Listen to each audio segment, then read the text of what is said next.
Bonjour, bienvenue dans ce live du vendredi sur comment développer son assertivité, qui fait partie de la série Faire baisser la pression dans nos organisations. L'idée, c'est qu'à la fin de cette vidéo, vous puissiez passer directement à l'action pour vous ou pour former vos équipes. Pourquoi plus d'un tiers des salariés français sont stressés, dont 25% à bout de force? Je pense qu'il est intéressant que vous vous posiez la question, vous preniez juste quelques secondes, sur une échelle de pression de 0 à 10, 10 étant l'explosion, le 0, le calme absolu. Je ne sais pas si quelqu'un est vraiment à 0 dans l'entreprise, mais où est-ce que vous vous situez? Et où est-ce que vous aimeriez vous situer? Bien sûr, avoir des pics de stress, de charge de travail fin classique, vivre sous stress chronique, ça peut engendrer d'autres difficultés. Alors que vous soyez timide, talentueux, qui aient des difficultés à poser des limites dans leurs équipes, ou des volcaniques mais sympas, qui effraient un peu les autres collaborateurs, ou des autoritaires repentis qui aimeraient avoir des équipes un peu plus fortes de propositions, ou des chefs de projet sous pression et sursollicités. Vous êtes impactés par le stress de près, ou vos équipes, et je vous invite à déployer une nouvelle approche et à vous poser des questions sur ce que vous voulez faire là, maintenant, tout de suite, pour améliorer la situation. Faire un pas de côté pour élargir vos perspectives. L'assertivité, pourquoi? C'est pas un nouveau concept, hein. L'assertivité, on en parle beaucoup en ce moment parce qu'on est face à une situation plus compliquée dans les entreprises avec beaucoup de changements. Donc, comment faire passer ses idées? Comment exprimer ses convictions dans une situation particulièrement tendue, où on doit composer avec ses propres émotions? Heu, J'en ai marre de ce collègue qui allume jamais sa cam, ou je suis hyper inquiet, la négo budget, et arriver quand même à garder le dessus, pas de feuille blanche, pas d'accent, de ton de voix un peu déplacé, et en composant également avec les émotions de ses collaborateurs qui peuvent eux aussi être agressifs, inquiets, complètement passifs, large choix. L'idée, c'est de savoir s'affirmer sans s'imposer et maintenir une dynamique de groupe. Alors l'assertivité, il y a 3 grands piliers. D'abord la relation à soi. On peut apprendre des techniques de débrief pour faire des retours d'expérience, plutôt que de dire tu t'es craqué, c'est vraiment nul. Il y a matière. Après, il faut être au clair avec soi-même, ce que l'on veut dire, la façon dont on communique généralement. Bref, il y a une partie sur la relation à soi à travailler. La relation aux autres, bien sûr. Comment est-ce que j'interagis heu, avec mes différents interlocuteurs? On a souvent tendance, quand il y a des dysfonctionnements dans l'entreprise ou des résultats qui ne sont pas en ligne, à aller voir du côté des facteurs externes. Qu'est-ce qui se passe au niveau des clients? Qu'est-ce qui se passe au niveau des prestats? Ou encore des difficultés techniques de produits? Alors que bien souvent, il serait intéressant d'observer ce qui se passe au niveau relationnel. Est-ce que les équipes sont force de proposition? Est-ce qu'elles sont créatives? Ou au contraire, est-ce qu'on fait face à du retrait, une posture un peu méfiante? Ça donne des indicateurs sur ce qui est en train de se passer et sur les leviers d'amélioration immédiats. Parce que l'assertivité, c'est aussi ça, un de ses piliers, c'est la relation à l'organisation. Si on veut générer de l'intelligence collective et que chacun se sente propriétaire du business et propose des choses pour avancer dans la bonne direction, il faut s'en sentir autorisé. Et pour ça, il y a quand même un terreau à créer qui est pas donné, surtout dans des contextes de changement d'équipe. Il y a à la fois un climat de confiance à créer. Je pense qu'on peut tous être acteurs. Un climat de confiance, ça veut dire avoir des conditions d'ouverture pour que chacun se sente à même de communiquer. Donc de la transparence, la rétention d'infos, les bruits de couloir, ça n'est pas très propice à la confiance. Et la cohérence. La cohérence, c'est aussi le courage managérial, c'est je dis ce que je fais ce que je dis, je communique sur ce qui est important pour moi et la ligne de direction de l'entreprise, de mon département, de mon équipe. Je mets du sens dans ce que je fais. Et c'est aussi faire preuve de reconnaissance.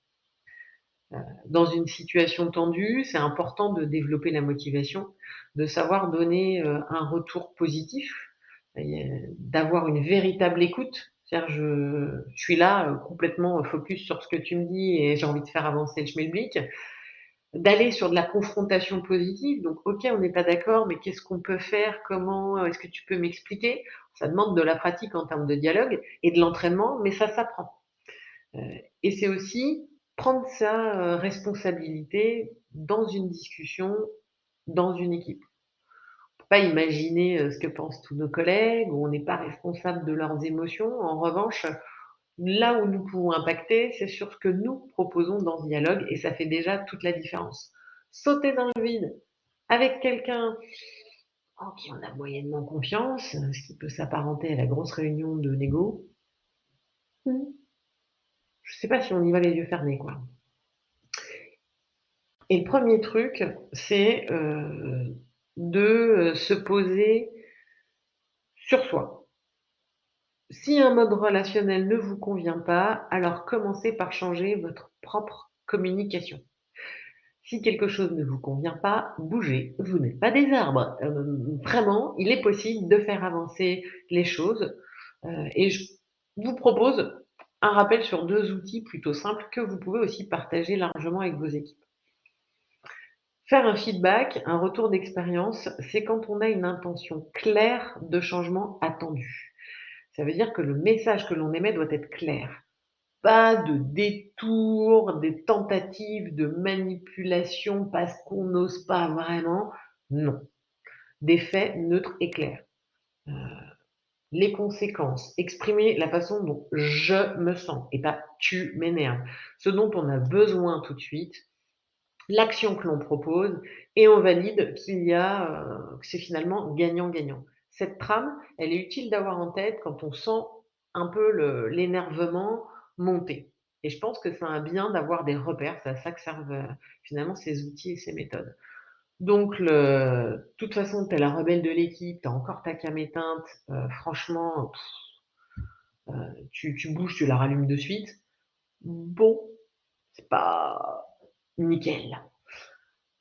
De dire sur les 3 dernières réunions en aparté, je constate que ta webcam est éteinte.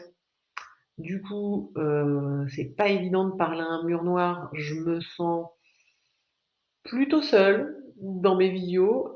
J'ai vraiment besoin d'avoir un contact visuel, qu'on échange, que ce soit, finalement un peu plus live, un peu plus interactif, un petit peu plus humain.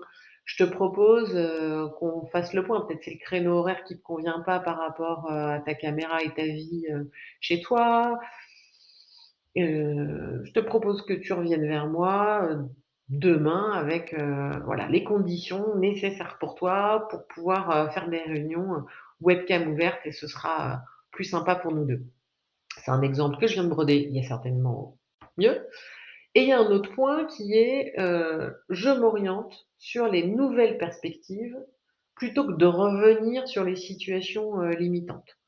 Donc là, c'est je propose une solution, je m'oriente sur demain, j'évite de commenter le passé, heu, j'explicite les actions et je garde, même chose, un ton neutre. Je te propose que les réunions ne soient plus le vendredi après-midi, mais plutôt, le lundi à 11h.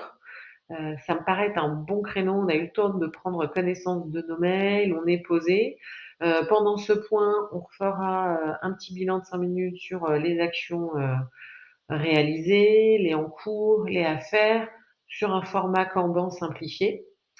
Je te propose le modèle par mail, tu me dis si ça convient ou si on fait une modif sur Trello ou pas.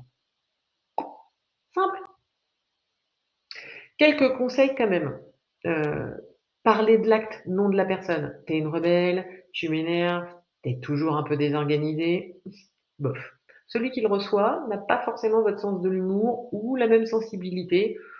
Je recommande d'y aller, prudemment. C'est aussi choisir le bon moment pour faire un retour d'expérience proche du fait. Attendre, les évaluations annuelles, c'est pas une bonne idée. Être factuel, précis, concret, remplacer les formules un peu floues par «je».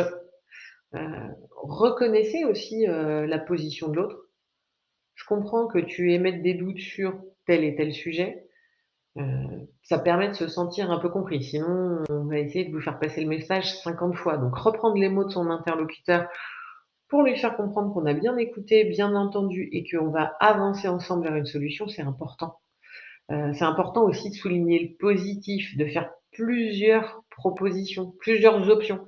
Peut-être pas à chaque fois, mais ça permet d'ouvrir la discussion et de bénéficier de l'expérience de son collaborateur dans le projet. Et se concentrer sur les possibilités plutôt que les contraintes. Ça joue sur le moral, sur l'envie d'avancer, même sur l'envie de se lever finalement. C'est écouter attentivement. Donc, ne pas hésiter à se mettre des petits warnings quand on sent qu'on dérape sur le «tu», sur le «il me saoule», sur, «c'est pas possible», «c'est toujours la même chose». C'est pas bon pour, son moral, non, ni celui des autres. Et je pense qu'un point sur l'écoute, c'est vraiment important. Là, j'ai choisi des photos, vous reconnaîtrez, hein, on vient de parler de l'écran noir ou du screenshot. «Ah si, j'écoute, je suis hyper là», alors que pas du tout pendant la visio. Mais arriver dans le bureau de quelqu'un pour faire un débrief, rien de plus désagréable quand il n'arrête pas de taper ses mails, quand il vous regarde l'air désespéré, qu'il bâille ou que carrément il conserve ses écouteurs. Bon, je pense que si il y a pas de disponibilité, autant le communiquer. On vient de voir, comment le faire, gentiment, fermement, pas besoin de se justifier pendant 100 ans. Mais en tout cas, le verbal et le non verbal, ça reste, important. On a chacun nos propres filtres, sur comment est-ce qu'on va l'interpréter. Il y a certaines personnes qui disent: «Non mais moi j'écoute complètement ce que tu me dis tout en tapant». Ouais, peut-être que, la personne en face, elle se sent pas très respectée. Donc être vigilant là-dessus, ça peut nous permettre d'améliorer nos relations. Autre, point dans les relations, si vous arrivez dans ce bureau, qu'on vous écoute pas ou dans cette réunion où, vous êtes en train de présenter et vous avez un collaborateur qui vient de passer, vous avez l'impression en tout cas, un temps infini sur son téléphone portable et ça a pas l'air de relever de l'urgence, les émotions sont quand même, bien présentes et pour être, à l'aise, pour être capable de se sentir, soi au travail, à sa place, de vraiment bien communiquer, il y a quand même 3 aspects qui sont, entremêlés. Le mental, ce que je pense, ce que je dis, mais aussi ce que je sens, ce que je ressens, ce que je vais laisser filtrer dans le ton de la voix, hein, «Je suis pas satisfait de ce projet», à «Je suis pas satisfait de ce projet», à «Je ne suis absolument pas satisfaite de ce projet», en passant par «Oh, je suis pas très satisfaite de ce projet». Bref, je suis pas actrice, mais bon, quand même, ça envoie pas les mêmes, vibrations. Et puis, l'autre aspect qui joue, c'est le comportement. Ce que je fais, ce que j'exprime, ma gestuelle, mon regard, on en a parlé. On a besoin d'avoir un alignement sur ces 3 pôles pour être cohérent, pour se sentir, bien et pouvoir, faire correctement, son boulot. Alors juste un point rapide sur, 4 émotions fondamentales. Alors il y en a bien plus, hein. L'idée là, c'est de vous livrer une synthèse. On est dans une capsule, donc c'est assez branché outil. Il y a 4 émotions. Ce qui est important de repérer pour soi, c'est quels sont les déclencheurs et quel est un peu le corollaire en termes de comportement. Donc la tristesse, on la ressent quand il y a une perte. Une perte, ça peut être un deuil, mais ça peut aussi être un raté projet. Ça se manifeste dans des périodes de transition et cette émotion, elle est pas là par hasard, elle soulage les tensions. La peur, elle est plutôt déclenchée par l'inconnu, une nouvelle, organisation, une nouvelle façon de travailler, une nouvelle demande ou une sensation de danger. C'est-à-dire que face à la situation ou face à la discussion à mener, on sent pas un rapport très équilibré. Donc on va mettre toute notre énergie dans la fuite, autant dire que c'est pas de l'assertivité et que ça va pas vraiment faire avancer le projet ou dans combattre. Et on peut tendre à ce moment-là à être bien plus agressif. Ensuite, autre émotion, la joie. Là, c'est plutôt le déclencheur, c'est la réalisation, le succès, la réussite, on se sent bien et ça nous donne la pêche, on a envie de faire autre chose, davantage. Et puis la dernière sur laquelle, je voulais revenir, c'est la colère. L'élément déclencheur, c'est la limite franchie. Parfois, on peut sentir, clairement, des symptômes physiques, hein, la gorge qui se serre, la tension, on a presque un mouvement, corporel, assez prononcé. C'est souvent quand, on nous a manqué de respect. C'est important, dans ces cas-là, aussi de savoir, poser ses limites, les limites étant, variables, plus ou moins d'une personne à une autre. Ça déclenche de la frustration et l'envie de se défendre. La colère, c'est une émotion qui est très contagieuse et qui est pas superbe en réunion, qui est compliquée et qui annonce aussi, le besoin d'un changement. Ces 4 émotions fondamentales, je reviens dessus parce qu'en entreprise, c'est encore, plutôt tabou de parler de ses émotions, sauf quand on est hyper content parce qu'on a remporté un contrat, bien sûr. Quand je demande à des stagiaires en formation assertivité sur: «OK, comment est-ce que, tu te sens?» Là, on a fait l'exercice d'émettre une critique. Comment tu te sens? «Ah ouais, je l'ai pas senti à l'aise, en faisant cette critique». Non, mais vous, que ressentez-vous? «Bon, ça va». «Ouais, mais précisément?» «Je sais pas». Ouais, parce qu'au final, on a plus l'habitude d'interpréter les actes des autres que de se poser la question pour soi-même. Or, les émotions jouent un rôle, hein, dans notre, ressenti de stress et dans la pression aussi que l'on se met. Donc se poser la question pour savoir identifier notre émotion, c'est déjà un très bon début pour aller vers une solution de mieux-être. Et une fois qu'on a capté ça, qu'on peut faire un peu le point sur: «Ah, je me sens, crispé, quelle est l'émotion là? Ouais, c'est de la colère, qu'est-ce que je suis en train de me dire, que m'a encore, mal parlé, j'apprécie pas. Qu'est-ce que j'en pense? Que ça m'énerve d'être comme ça, à pas pouvoir lui dire franchement, ce que j'en pense là, à avoir toujours la super remarque après coup, punaise, ça me saoule, puis, voilà, je me sens, accablée quoi, accablée. Bon bah, je vais prendre un café, ça va passer. Heu, bof. La priorité pour faire baisser les tensions et pas se traîner après cet épisode, un bon moment de ras-le-bolite, et de démotivation éventuelle sur un sujet, c'est un peu de démêler ce qui s'est passé. L'émotion en situation relationnelle, il y a 3 choses à aller chercher. Quelle est l'émotion première? Quelle est l'émotion factice? Et quelle est l'émotion originelle? Je suis là sur ce projet, il, vient encore, de prendre, des décisions sans m'en informer, il est tout le temps, sur mon dos, je ressens de la colère vraiment envers cette personne. Pour autant, on bosse ensemble, la réunion s'est plutôt pas mal passée, donc ce que je vais montrer dans la relation, c'est du plaisir à bosser ensemble, c'est plutôt cordial. Mais, qu'est-ce que je ressens, au fond de moi? C'est la peur de cette discussion, de ce qui dans laquelle je me sens, pas super à l'aise. Pour faire baisser encore une fois la pression, il faut aller, l'exprimer, cette émotion originelle, pour aller vers un véritable relâchement des tensions. Commencer par l'identifier et la verbaliser. Donc faire cette étape un peu en 3, même se poser pour écrire, ça peut permettre d'y voir plus clair, parce qu'on a une bonne proportion à s'auto-pipoter quand même, faut le savoir. Ne pas présupposer que c'est évident non plus, ni que, ce que l'autre, ressent ou ce que vous ressentez, c'est facilement interprétable. Retour au slide sur, comment faire un commentaire ou une critique. Je pense que c'est, quelque chose, qui peut se faire. Si on a besoin de le préparer par écrit avant d'y aller, de trouver le bon moment pour que ce soit au calme. En tout cas, heu, il y a plein de techniques. Vous pouvez même utiliser des techniques, type de la sophrologie pour respirer, vous poser un peu, heu, vous rassurer avant d'aller mener cette discussion.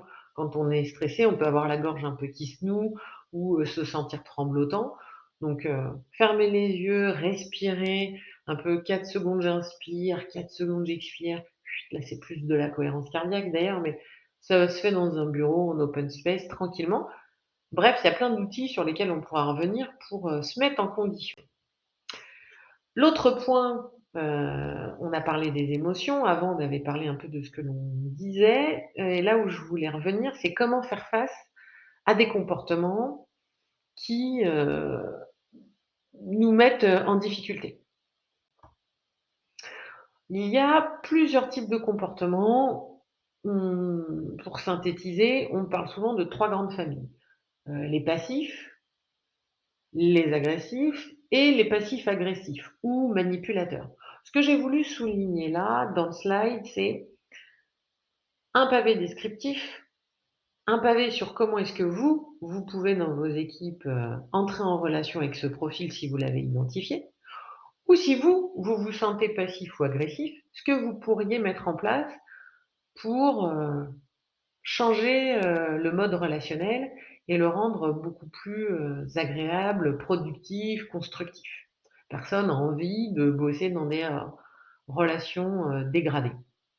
En tout cas, j'ai rencontré personne en coaching ni en formation qui m'a dit: «Moi j'adore». «Non, j'adore, super, tous les jours j'ai la boule au ventre, c'est génial». Donc l'idée là, c'est de faire le point sur les passifs, qui ont souvent sont souvent des personnes qui ont du mal à s'exprimer, à défendre leurs convictions, qui s'en sentent pas forcément capables ou qui sont plus des profils introvertis. Charge à vous dans les projets d'aller leur parler tête à tête au démarrage pour qu'ils se sentent plus à l'aise. Leur donner aussi différents moyens de communication. S'exprimer, devant une plénière en réunion, pas forcément simple. Il y a peut-être de la préparation à proposer par email ou autre. C'est aussi s'assurer, que l'on est dans un contexte, posé où, la personne peut se sentir, en confiance et qu'elle va être entendue. Donc une salle, de réunion, un coin, isolé, bref, il y a plein de choix. C'est aussi si on se sent, plutôt dans un comportement passif, de savoir prendre, l'initiative de l'échange, de se dire: «OK, je vais aller, m'exprimer, je privilégie le "je" plutôt que le «on», plutôt que le «nous». J'exprime mes idées même si elles sont différentes et j'ose poser des questions. Je fais l'effort, je me mets un peu le challenge, quoi. Tiens, sur cette réunion-là, je sors pas d'ici tant que j'ai pas, exprimé, mes idées. L'entraînement rend la critique obsolète, donc pas la peine de commencer par une presse de 20 minutes si c'est l'enfer, mais quelques interventions, c'est déjà pas mal. Sur l'agressif, si vous le vivez dans vos équipes, définir les limites et les faire respecter, on a vu 2 outils, c'est indispensable. Ça peut se faire, de manière, hem, je dirais individuelle, d'abord, face à face. Je pense qu'attendre que la personne ait une révélation, c'est pas une bonne idée, et il y a manière et manière de faire. Je pense qu'en étant, factuel, respectueux aussi de la personne, quand on souligne un comportement que l'on n'apprécie pas et qu'on veut pas se voir répéter, c'est important d'aller chercher aussi, quelle est, son intention positive. On se met pas en colère au boulot comme ça, par envie. Et c'est aussi, lui donner un moyen de s'exprimer. Quelles sont les limites qui ont été franchies, concrètement, qu'est-ce qui s'est passé? Qu'est-ce que la personne propose? Qu'est-ce qui pourrait être fait de manière différente? Voir, si c'est, l'impulsif colérique qui n'arrive pas à se contenir, il peut aussi sentir les certains signaux physiques qui annoncent, un coup de tonnerre et sortir de la salle, prendre un café, aller marcher, il y a plein d'options. Et si vous vous sentez concerné, c'est modifier son intonation, vraiment faire le travail de baisser son ton de voix, d'écouter attentivement avant de s'opposer éventuellement et pas systématiquement, heu, de savoir aussi reconnaître ses erreurs, dire: «Voilà, sur ce coup-là, j'aurais pu faire ça et ça différemment, peut-être comme ci et comme ça». Mais c'est aussi reconnaître les compétences, de ses interlocuteurs. Sur les 2 autres profils, passif-agressif, c'est des personnes qui évitent d'aborder directement les problèmes, qui les expriment sur du non-verbal, bras croisés, je souffle, ouais super, on a déjà vu ça. Il y a un décalage entre, les paroles et les actes. Ça peut, instiller un climat assez désagréable dans les projets. Heu, donc l'idée, c'est de garder son calme, hein, de ne pas accepter de se mettre en colère quand c'est peut-être ce qui est un petit peu recherché sur le ton de la provoque. Heu, de se dire qu'on n'est pas responsable, de ses émotions à cette personne, mais que des siennes oui. Donc on peut, aussi aller, respirer, se poser pour, éviter de monter dans les tours. Et rediriger. Si on essaie de venir lui dire: «Ah oui, mais machin, c'est compliqué». Est-ce que tu lui en as parlé? Est-ce que tu as proposé quelque chose? Qu'est-ce qui a été mis en place? Voire, aller directement en discuter aussi, ça peut faire avancer les choses. En tout cas, ce qui est sûr, c'est que si vous, vous vous sentez, parce que pour des raisons X ou Y, dans cette position de un peu filouter, je recommande de répondre sans détour, de poser des questions claires, concise, de se dire: «Si j'avais 10 secondes pour la poser, comment je la poserais?» Je clarifie mes objectifs. Qu'est-ce que je viens chercher, dans cette discussion-là que je provoque ou dans cette réunion? J'explique clairement les raisons de mes propos. Pas besoin de tourner, de prendre, différents prétextes ou excuses ou de se justifier, et je communique avec les interlocuteurs concernés. Heu, c'est quand même plus efficace que, radio moquette café. Quant au dernier profil, assertif, et bien, oui, reconnaître et valider le point de vue des autres, en étant capable d'expliquer son propre point de vue, c'est ce dont on vient de parler. C'est aussi, savoir poser des limites, savoir, rechercher l'intention positive, de la personne qui nous parle et qui est en difficulté avec ses émotions, qui a peut-être pas fait d'ailleurs le boulot dont on vient de parler avant, de les identifier, de savoir quelle est vraiment, l'origine de la tension. C'est aussi, questionner, relancer, savoir faire préciser, contextualiser. Quand on est assertif, qu'on a déjà développé cette compétence, c'est bien aussi d'entraîner ses équipes, de leur proposer, par expérimentation, mais aussi en montrant un peu, comment on fait, heu, pour, encourager, ses équipes à mieux communiquer. Pourquoi? Parce que quand on communique mieux, on a plus envie, de tester des nouvelles approches, ça libère, les équipes de, l'hésitation, de prendre des risques, ça permet d'aller vers plus d'innovation. Franchement, je vois pas vraiment d'aspect négatif au fait d'être assertif. Je dis pas que c'est hyper simple pour tout le monde, mais ça c'est vraiment actionnable. Il s'agit pas d'acheter un soft, qui coûte des millions. Alors, un point quand même qui est important de souligner, c'est, formuler ses demandes. On a vu là un peu les différents profils, passifs, agressifs ou manipulateurs. Faites un peu le point aussi, ou illustrez dans vos équipes, comment est-ce qu'on formule les demandes. «Waouh, ce dossier est super chaud, on va être en retard sur le livrable et est-ce que tu peux pas m'aider?» En essayant de faire appel à son empathie, à son collègue, donc ça présuppose qu'il en est fortement doté. C'est pas le cas de tout le monde, pas super efficace. Si tu fais pas sauter cette réunion, autant te dire que, je t'appuierai pas, sur le point de demain. C'est clairement du chantage, hein, c'est pas de l'assertivité. Même dit sur un ton ferme, non. «Je m'en sors pas, je suis charrette, oh non vraiment en plus je suis hyper en retard, la nounou à 18h30 c'est la galère, oh tiens franchement si tu étais sympa tu me filerais un coup de main là vite ce soir ou on s'en reparle». Bon, ça, c'est le chantage émotionnel, la tentative de culpabilisation. Vous n'avez pas à vous justifier ou vous mettre dans des états comme ça. Posez une demande, oui, la personne est susceptible de vous dire non, mais encore heureux. Sinon, c'est faire péter l'autorité. Est-ce bien le moment? Est-ce le cadre? À vous de voir. L'autorité, ça se loge aussi dans, «Non mais ça fait 2 réunions que tu es pas vraiment moteur en fait, tu es pas là. Dis-moi ce qui va pas». Bon, ça peut être, perçu comme de l'agressivité, hein, pas spécialement comme, une folle, inquiétude, pour la vie personnelle de son collaborateur.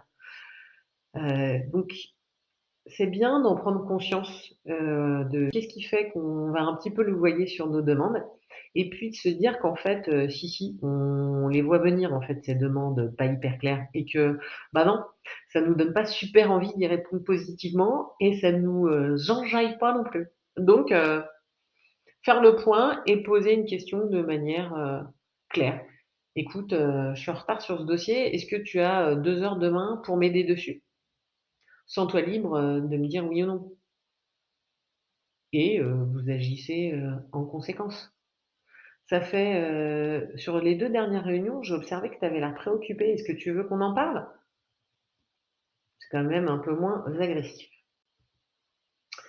En bref, pour formuler ces demandes, dites-vous bien qu'une demande à la fois, concise, ça évite les détours tortueux et une demande, c'est aussi accepter la réponse. Si c'est non, heu, il y a des techniques aussi pour questionner et mieux comprendre, ce que la personne vous dit.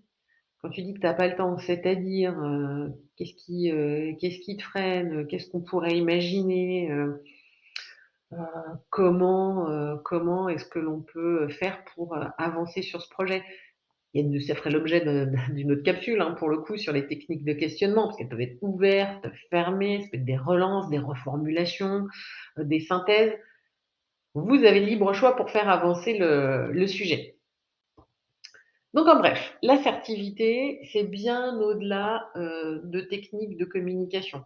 Le changement se provoque dans l'action dès la première question. C'est ça un dialogue assertif. Si j'arrive, je vous agresse, c'est mal parti. Ça améliore le quotidien du chef de projet et de ses équipes. Donc c'est vraiment quelque chose à développer ensemble si on veut aller chercher de l'attitude constructive. J'entends souvent en coaching, ouais, bon, ils sont, dépités, «Ouais, c'est la même chose qu'il y a 2 ans, enfin, c'est encore le même truc, non mais il y en a marre. Bon, si c'est pour rechanger dans 2 mois», vous avez un rôle à jouer là-dedans, j'en suis sûre. Et puis, dernier point, l'assertivité, ça simplifie les relations quand même, hein, les réunions et ça booste la motivation intrinsèque. Pourquoi s'en priver? Pour faire avancer les choses, de manière concrète au-delà des outils dont j'ai un peu parlé, pour vous inspirer ou pour, impulser une autre dynamique et que ce soit un changement assez rapide dans les équipes, il y a la méthode Appreciative Inquiry qui se fait en facilitation à travers un certain nombre d'ateliers. Ça peut se faire aussi en individuel. Pour conceptualiser un nouveau projet ou un changement organisationnel, on peut, le faire en atelier participatif et collaboratif, de 3 personnes jusqu'à 150. Cette méthode, elle se concentre sur les ressources, elle va aller s'appuyer sur les succès, sur ce qui fonctionne dans l'entreprise. C'est assez complémentaire au lean management, et ça permet aussi de générer une ambiance de travail, positive et concentrée sur les possibilités, ce dont on a parlé tout à l'heure. Et puis pour la mise en place, on peut aussi vous accompagner sur, les phases de déploiement avec des indicateurs, soit avec le processus de démarche appréciative, soit sur d'autres outils d'intelligence collaborative. Ce qui est important à l'issue de cette capsule qui se termine dans quelques minutes, c'est de se poser les bonnes questions. Est-ce que, en ce moment, je suis très focus sur les écarts, ou sur les possibilités? C'est un savant mélange. Heu, on est tous fans d'Excel. Bon, quand on se prend, 50, cases rouges et de bon, qui peut m'expliquer l'écart? On a tout de suite moins une folle envie d'aller, à ce meeting. Donc voilà, si on a envie de booster la créativité, libérer les échanges en équipe, se concentrer sur les ressources, ça me paraît être, plus intéressant. Alors c'est vite dit, facile à dire, c'est pas si simple à faire, d'où l'objet de ces capsules. Est-ce que je remobilise mes équipes maintenant ou j'attends?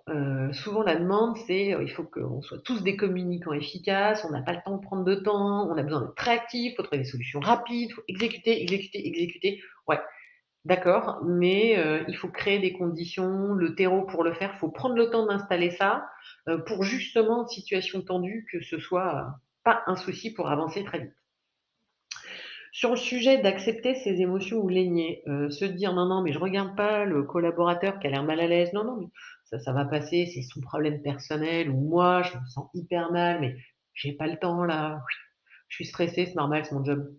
Je suis une machine, je suis là pour, j'ai pas le temps de me poser des questions là, faut que j'avance. Ce qui ne s'exprime pas, s'imprime et trouvera à un moment plus ou moins opportun l'occasion de refaire surface. Donc, il est, fortement, recommandé, de travailler sur ce sujet-là au quotidien avec soi ou avec quelqu'un si on a des difficultés à amorcer le process et à apprendre à le faire.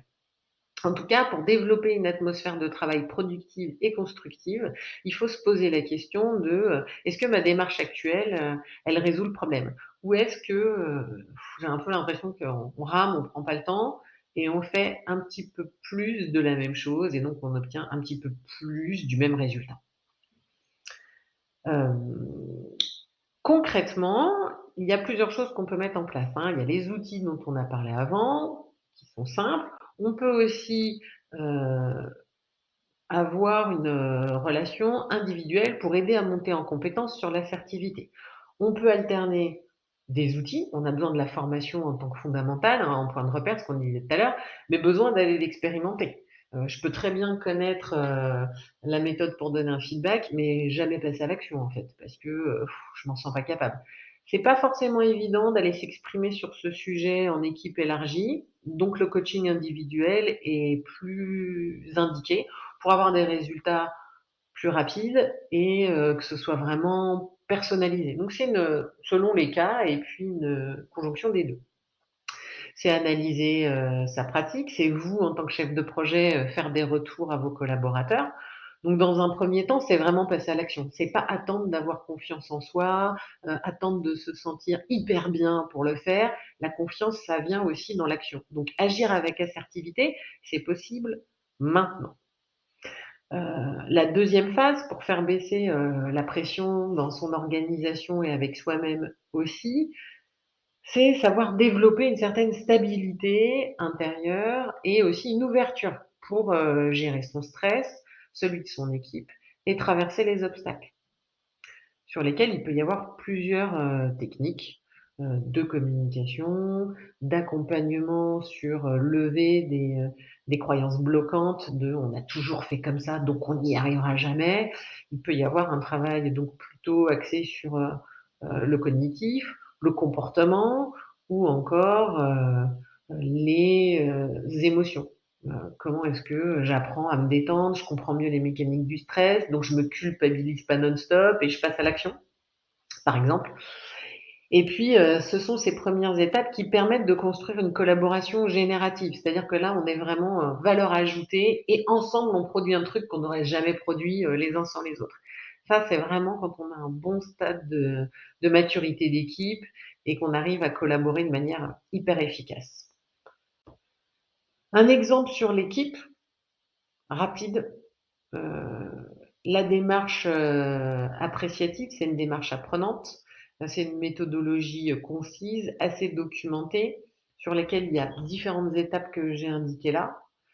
L'idée, c'est de pouvoir vous transmettre ces techniques pour qu'ensuite vous puissiez, travailler de cette façon-là en équipe projet. Ça apprend, à fonctionner différemment, ça permet à chacun de s'exprimer.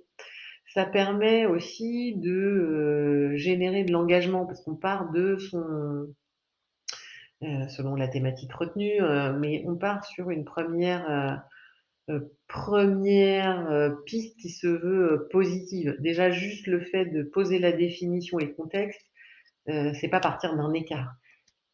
Et puis ensuite, les différentes étapes permettent, d'aller, vraiment s'appuyer sur les expériences de chacun, de se ressentir quelle est le futur enviable et désirable pour tous, pour ensuite, participer dans les projets où on a envie de participer, générer plus de motivation, de cohésion d'équipe. Bref, ça ferait l'objet d'une autre vidéo. Il y a pas mal d'informations aussi sur, réinventonsnosjobs.com sur qu'est-ce que l'assertivité? Oui aussi, mais qu'est-ce que la démarche appréciative et comment est-ce que vous pouvez l'appliquer? Voilà, je suis pile poil dans les 40 minutes. J'espère que ça vous a donné envie, de rejoindre notre équipe et de devenir assertif. On peut évidemment en parler. Je vous invite à me contacter pour bénéficier d'un diagnostic personnalisé par visio par téléphone, en direct live, donc oui, avec une vraie humaine, moi et pas un chatbot. Vous avez mes coordonnées là. N'hésitez pas si vous avez des questions et on se reparle très vite. À bientôt. Bonne journée.